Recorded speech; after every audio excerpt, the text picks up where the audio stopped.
Hi, this is Michelle Sam from Sammy Wong's Kitchen. Today I'm going to be continuing with my sourdough bread making 101 series. So as we go through this bread making process, I am going to be throwing in some sourdough baking terms and describe them to you in a way that you'll be able to understand. So by the end of this, hopefully, you'll become a proficient sourdough baker. So in today's video, I'm going to be talking about starters and levains. What's the difference between them and how to get from a sluggish starter to what we call a ripe starter or a levain. Some of you may be watching this for the very first time and you don't have any starter to begin with. Few things. You can find a friend who has a starter and ask if they would mind giving some away, and usually they're pretty good about it. You can even direct message me and I'll be happy to try and arrange to get you some starter. Or you can wait till the end of the series and I am going to do a video on making your own starter from scratch if you want that challenge. Many of you might be watching this and you might already have your own starter. So for me, I only have 80 grams of starter at any one time.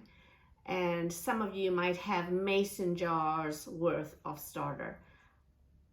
That's a little excessive, but if you like making lots of pizza and lots of crackers, then that's your choice. But I like working with a small amount of starter, and that means that every time I do want to make bread, I'm going to have to get my starter to a state where it's actually going to be ripe enough to be a levain for sourdough bread. So if by chance you want to reduce the amount of starter that you are currently maintaining, and that means feeding and keeping the regular maintenance of the starter, then you can try and experiment by using the ratios that I have here. And way back when I was nerdy enough to figure out the exact proportions, and if that works for you, then great, then you'll have an option to reduce the amount of starter. But I'm going to show you with my starter and how I make bread using 80 grams of starter at any one time. This is my sourdough starter. He actually has a name. His name is Polish. And I don't bake every day, so I don't want to be feeding my starter every day. Polish actually gets fed once a week, and I've left him without food for almost 10 days, and he's been perfectly fine. Thing is, you need to keep Polish in the refrigerator. There are two things that really affect the metabolism of the starter. One is the food, which is the flour, and two is temperature. So if you keep your starter in the refrigerator, the metabolism of the starter will go down and they won't eat the flour as quickly as they would in regular room temperature. In my starter, there's about 80 grams of starter, and I use 60 to make a levain. So what is the difference between a starter and a levain? For commercial bakers, it's one and the same because they're constantly using their starter every day, and that is actually making it a levain, which is a French name for leavening.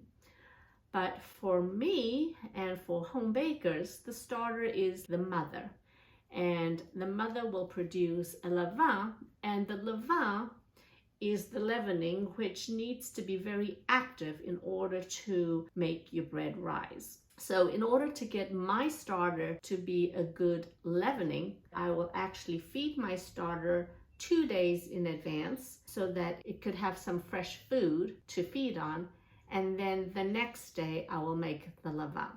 I keep it in a plastic and I make sure that I use a Sharpie to put the weight of the container on the bottom, so I know exactly how much I need to leave in my container to keep feeding. I like starting off with 20 grams of starter, and then I'm going to add a 50-50 mix of bread and wheat flour, which is the food for my starter as well as to make the levain.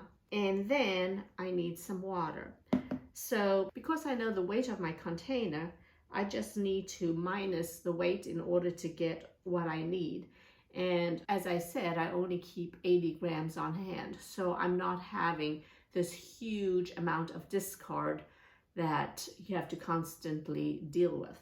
20 grams of starter. I'm going to tare it, meaning bringing it back to 0. And then I'm going to add 37 here, tearing it again, and then 25 grams of water, which is equivalent to 25 mils. Now, this is why I said that having a digital scale is really important, because you will really not be able to get it to the milliliter with tablespoon measurements. And now I'm just going to mix it with my hands until it becomes a paste. And I'm going to use this tomorrow to make the levain for the bread. So this is what it looks like. I'm going to keep mixing until all the water and flour is incorporated. And that looks like a fed starter. I'm just going to get some of the dough off, because this is probably about 5 grams right here. And I'm going to let my starter be fed for the night before making levain tomorrow. And with my discard, I'm going to make some sourdough pancakes.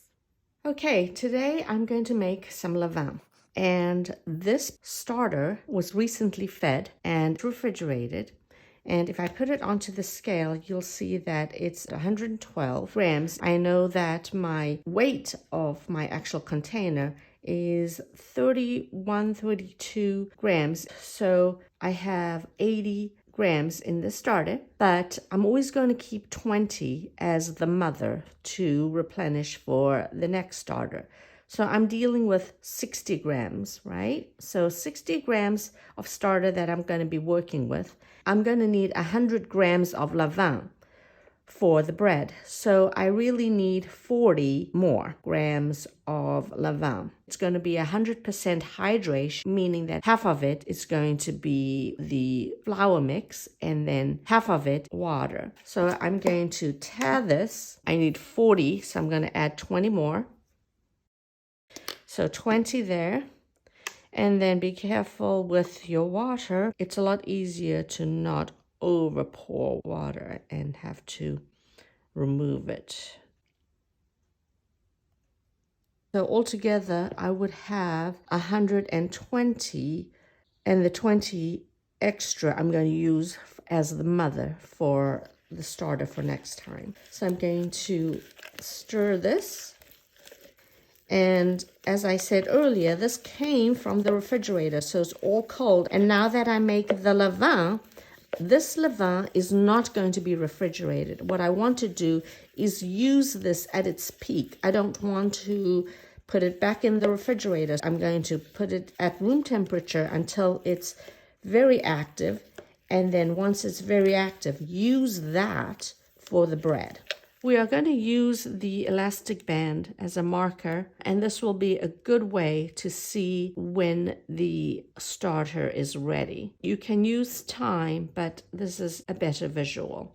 You can either do this overnight and leave it on the counter if you have a cool house between 60 and 70, and you can do it at night just before bed, and then in the morning it should be ready. You can even do it right early in the morning, placing it in the oven with just the light on. And for me, living in California and it's fairly warm, I'm going to leave this on the counter for about 6 hours, and I'm hoping that it's going to be active enough to continue this video. If it's not, I'm going to speed up the process just a tad by putting it in an oven with just the light on to activate it faster. Many of you have asked me, how do you know when a levain is at its peak or not? A few things that you can look for. A starter is ripe and at its peak when you see those bubbles, which means that it is fermenting. And what happens when it ferments is that the microbes are breaking down the carb and releasing them as carbon dioxide and the carbon dioxide is a gas which then produces these bubbles, as well as the rivulets on the top, so they look like there's little ridges on the surface. It is very soft and bubbly and almost pourable. There is also a float test where the levain will float on the surface of the water rather than sink due to all the air that is trapped in the levain. And lastly, there is this fresh acidic smell to it, and that's when you'll know that it's ready. But most of the time, if it's doubled or more than doubled in size and it hasn't collapsed, that's when your levain is ready and you have the ripe starter ready for baking. So a few things I did want to cover is that we started off with starter, and once the starter becomes very active, we now then know it as a levain. And there are various other terms that are interchangeable with levain. You might hear it as a pâté fermenté, which means fermented paste, or a sponge, or a biga, which is an Italian term, and pouliche or pre-ferments. So there is a difference between a biga and a pouliche, because biga and pouliche does have some commercial yeast added to it. This is usually done in commercial baking so that the commercial yeast will guarantee the leavening. But for people who are true sourdough bakers, they prefer not to add any kind of commercial yeast. So there are just various names that people use for levain. For my particular bread making, and I discovered this through trial and error, and I believe that this is one of the secrets that no one tells anybody about. And after years of baking, I read about this somewhere in a recipe book, and now I truly believe that this is the way to go. What I wanted to do with this particular levain video is to let you know that when you are making your levain, at the same time, make sure that if you use any whole wheat flour, which my sourdough recipes all have, that you will soak the whole wheat flour in water when you make the levain, so that the whole wheat flour is fully hydrated and soft when it comes time to actually making the dough. The reason for that is that the whole wheat flour has the germ, and the germ ends up being a little rough and not refined, of course, and you don't get as much expansion because the wheat germ is cutting the gluten structure in the dough. I've tried this and I highly recommend soaking your whole wheat flour and anything that would break down the gluten.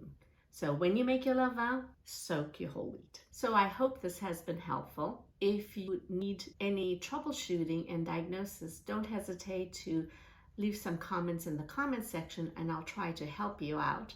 And in the meantime, happy baking. More recipes can be found on sammywongskitchen.com or social media. If you found this video helpful, please subscribe to my YouTube channel.